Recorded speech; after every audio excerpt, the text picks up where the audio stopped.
জাতি জাতিসত্তা না থাকলে সে জাতির কোনো মূল্য হয় না।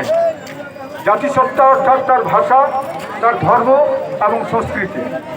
প্রত্যেকটা মানুষের ইন্ডিভিজুয়ালিটি অর্থাৎ প্রত্যেকটা মানুষের একটা পার্সোনালিটি থাকে, তার একটা ব্যক্তি সত্তা থাকে। সেই ব্যক্তি সত্তা নিয়ে একটা মানুষের পরিচয় হয়। তো আমরা এই ভারতবর্ষে যত নেশন, যত রিলিজিয়ান, যত সম্প্রদায় কমিউনিটি আছে, প্রত্যেকটা কমিউনিটি, প্রত্যেকটা জাতির একটা জাতিসত্তা আছে। তো হামর, কুড়মালি, ভাখি, পুরুলিয়া, মানভূম, এই জঙ্গলমহলের কুর্মী জাতি একটা স্বতন্ত্র জাতিসত্তা অস্তিত্ব লেগে আজ বসবাস করে। কিন্তু সরকার, কিন্তু গভর্নমেন্ট আজকে হামরার জন্য কিনা করলা হয়, কিনা করেই চায়। এই সরকার আমাদের এই জাতিসত্তা রক্ষার জন্য কি কি করছে আমরা জানি। ভারতবর্ষের যে প্রিমিল অফ ইন্ডিয়া অর্থাৎ প্রিমিল অফ ইন্ডিয়ান কনস্টিটিউশন, ভারতবর্ষের সংবিধানের যে প্রস্তাবনা, তাতেই কিন্তু প্রথমেই বলেছে একটা জাতির জাতিসত্তা রক্ষা করা সরকারের কর্তব্য। কিন্তু আজকে আমরা কিন্তু দেখেও এ জাতিসত্তা রক্ষা করার জন্যে কোনো রকম দায়িত্ব লেতনি। আমরা জানিও একটা কোনো লোক, কোনো ব্যক্তি সংসদে যায়, কোনো লোক এমএলএ বনেই, এমএলএ যখন বনেই কিংবা সংসদে যায়, কোনো ব্যক্তি, কোনো লোক যখন এমএলএ বনে, কোনো সংসদ হয়, তখনই কিন্তু তাকে একটা পাঠ করতে হয়, শপথ। সেই শপথ পাঠে পরিষ্কার লেখা আছে ভারতের সংবিধান অটুট রাখবো, ভারতের সংবিধানকে মানে চলব। কিন্তু ভারতের সংবিধানকে মানে চলব, আজকে যখন ডেপুটেশন দিচ্ছি তখন এখানে প্রাইমারি ডিআই এবং সেকেন্ডারি ডিআই দুজনেই ছিল। ওরা বলছে যে আমি আমার ঊর্ধ্বতন কর্তৃপক্ষকে জানাবো। আমি বললাম ঊর্ধ্বতন কর্তৃপক্ষ কে? আপনার ঊর্ধ্বতন কর্তৃপক্ষ কে? ইন্ডিয়ান কনস্টিটিউশনের বাইরে ভারতবর্ষের প্রেসিডেন্ট অফ ইন্ডিয়াও ভারতবর্ষের বাইরে নয়, আর ভারতবর্ষের প্রধানমন্ত্রী সেও কিন্তু ইন্ডিয়ান কনস্টিটিউশনকে রক্ষা করার জন্যে প্রধানমন্ত্রী গ্রহণ করেছে। কিন্তু আজকে আমি বলবো এখানে প্রধানমন্ত্রী কিংবা প্রেসিডেন্ট অফ ইন্ডিয়া আজকে তারা কি ভায়োলেট করছে? ভায়োলেট কেন করবে? একটা জাতিকে শেষ করে, একটা জাতিকে জেনোসাইড করার পর তাকে যদি মিষ্টি খাওয়ানো হয় তাহলে সে কখনো বাঁচে নাই। আজকে একটা সম্প্রদায়, একটা এখানে কমিউনিটি, একটা রেস, আজকে রেসিয়াল আইডেন্টিটি আজকে আমাদের খতম হতে চলেছে। আমি বললাম যে ইন্ডিয়ান কনস্টিটিউশনে যখন প্রিমিল অফ ইন্ডিয়ান কনস্টিটিউশন প্রথমেই লেখা আছে যে একটা জাতির জাতিসত্তাকে বাঁচাতে হবে, তাহলে আপনি কে? কাকে ঊর্ধ্বতন বলছেন? কাকে ঊর্ধ্বতন বলছেন? ঊর্ধ্বতন এখানে কেউ নেই। ভারতবর্ষের সংবিধান সবার উপরে। ভারতবর্ষের সংবিধান যদি সবার উপরে হয়, তাকে সবাইকে মনে রাখবেন, তাকে মানতেই হবে। তো আমরা কিন্তু এখানে বলে যাচ্ছি এখানে ডিআইকে আজকে যতগুলো প্রাইমারি স্কুল আছে মানে ওখানে বলছে এদের রেশিও কি?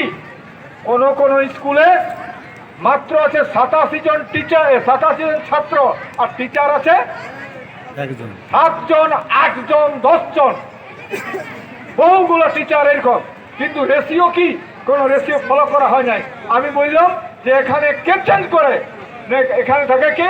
স্কুল বোর্ডের চেয়ারম্যান কি একা ক্ষমতা ধরে? না, একটা কমিটি আছে। কমিটিতে কে কে আছে?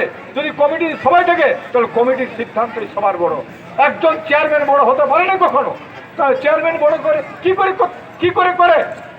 এই রেশিওটা কে ফলো করে? তো রেশিও ফলো যদি না করা হয়, আমরা বললাম টিচাররাকে ইমিডিয়েট যার যেখানে রেশিও ফিল আপ করুন আর এডুকেশনের ব্যবস্থা করুন। খুশি মতন নিজের মতন করে কখনো চেঞ্জ করতে পারে নাই সরকার, কখনো পারে নাই। এটা অন্যায় করছে যে করছে, আর আমরা কিন্তু সেটাই বলেছি।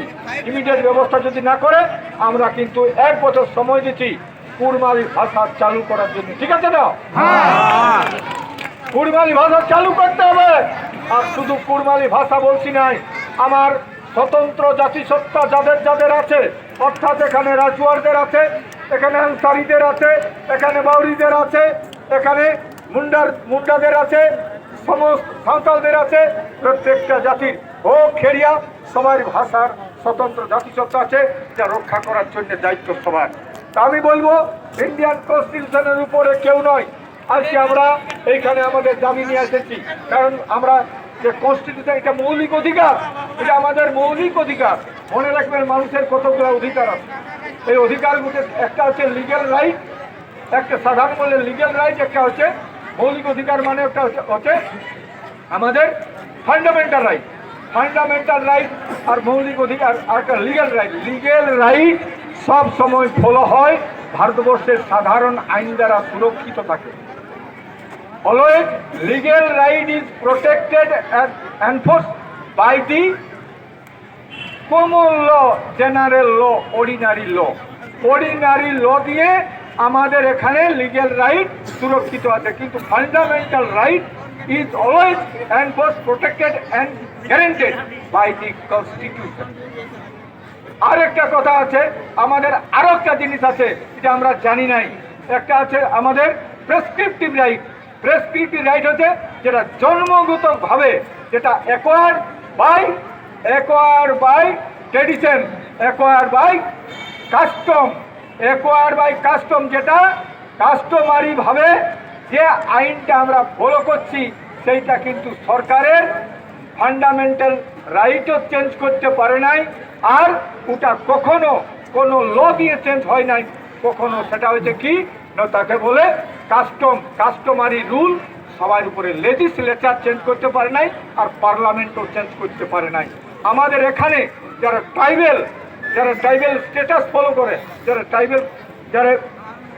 যারা আমাদের কাস্টমারি রুল ফলো করে, তাদের আইন সবার উপরে।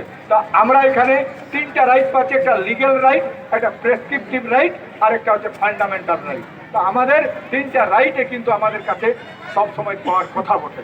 আজ আমরা বলছি আগামী দিনে আদিবাসী কুর্মী সমাজ, আমরা আদিবাসী